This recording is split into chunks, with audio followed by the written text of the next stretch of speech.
So this tutorial is kind of an addendum to the logging and organizing your footage tutorial. This is kind of the next step of footage organization, and depending how much time you have, you may or may not get to this part of the process. But basically this is where it comes to making selects and choosing the best footage. So I'm going to show you, here's some DSLR footage. And you can see it's all been organized into folders. I've got Harbor and Bridge B-roll, Hangar B-roll. I'm going to pop that open. And you can see it's been organized. There's stuff that's labeled with different colors and there are subclips. So basically I'll show you first about labeling. We use red is the best take, yellow is pretty good, and green is like good enough. So red, then yellow, then green. So the way you change a clip's color is, I'll show you this yellow one. You right click on it, you go to label, and then you choose good take, best take. So you go through the footage and you choose the best takes.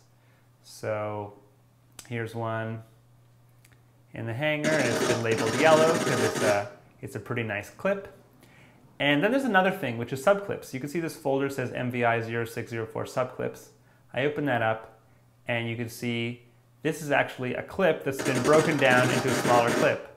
And the reason that was done is because sometimes you have a long clip, and there's like, you know, this isn't that good an example. I wouldn't have necessarily broken this down into a subclip. The assistant editor who worked on this did, but I would say that's kind of overkill.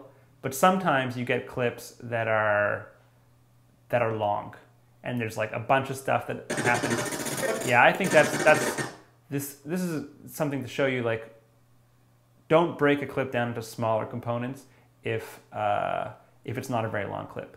But sometimes, and I'm trying to find an example, sometimes, so usually you're just going to be labeling red, yellow, green, just label the clips, that's most of the work. But once in a while you're going to find a clip that's really long, and I don't know if I'm going to be able to find one. But let's say this clip was long and like they were shooting this harbor and then they turned the camera and they shot something else and then they went in for a close-up and it was all happening on one clip. Then you could isolate a certain portion of the clip.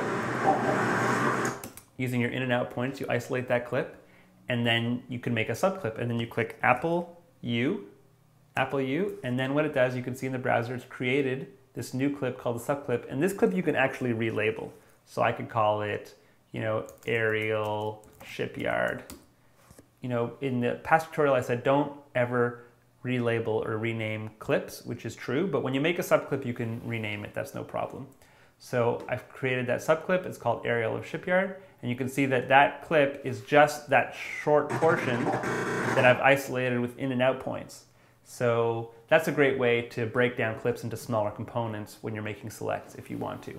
But that's really kind of the final step, and again, only do that if you have long clips where like lots of different stuff happens in them. Usually you'll just be going through the clips and labeling them red, orange, or green. Okay, and that's that.